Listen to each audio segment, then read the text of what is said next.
মায়ের জন্য অনলাইনে একটা জিনিস নিয়ে আসা হয়েছে, মায়ের খুব কাজের জিনিস। দেখি মা খুলুক। না, তোমার জন্য একটা জিনিস এসছে অনলাইন থেকে। দেখেই বুঝে গেছো কি জিনিস? দেখো তো খুলে। আমাদের এর আগেও ছিল, আমাদের খুব দরকার হয় জিনিসটা, সেটা নষ্ট হয়ে গেছে। এবার তাই অনলাইনে আনা হয়েছে। আগেরবারটা তো গিয়ে কিনে নিয়ে আসা হয়েছিল, এবার তাই জন্য অনলাইন আনা হয়েছে। দেখা যাক, খুলুক দেখি কেমন হয়েছে জিনিসটা।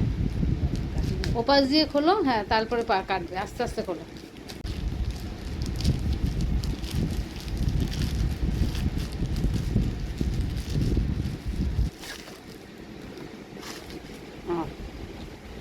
দেখো খুলে, এটা কিন্তু একটা হচ্ছে হলো প্রেশার মাপার মেশিন, যেটা আমাদের সবসময় কাজে লাগে। মায়ের তো খুব লাগে, তারপরে লাগে আমার সেকেন্ড, আর থার্ডে লাগে আমার কর্তামশায়ের। এই যে মেশিনটা, দেখা যাক ভিতরে কীরকম সিস্টেম আছে। আগেরটার মতনই নাকি দেখি। এই যে বেরিয়ে গেছে প্রেশার মাপার মেশিন, যেটা আমি দেখতে পারি না, মা ছেলে দুজনেই ভালো নিজের মতন করে মাপতে পারে। মাকে বললাম তুমি নিজে নিজে লাগাও, কোনো অসুবিধা হবে না। তা মা লাগাচ্ছে। এই যে লাগানো হয়ে গেছে, হচ্ছে দেখো। এখন আমার উপরে চলছে প্রেশার মাপা, আর সুব্রত প্রেশারটা মেপে দিচ্ছে। এই যে মাপছে সুব্রত এখানে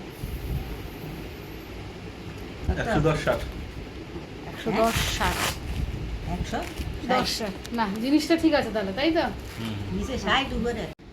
এখন মায়ের প্রেশার মাপা হচ্ছে। একটা সুবিধা, নিজেদের থাকলে না যখন ইচ্ছা তখন মাপা যায়। আগেও ছিল তো, মাঝে নষ্ট হয়ে গেছিলো বলে আর কেনা হচ্ছিলো না, আবার একটা নিয়ে আসা হয়েছে। এখন মায়েরটা চলছে। মায়ের তো প্রতি সপ্তাহে 2-3 বার করে মাপা লাগে। মায়েরটা দেখা চলছে। কি মায়েরটা কি দেখাচ্ছে?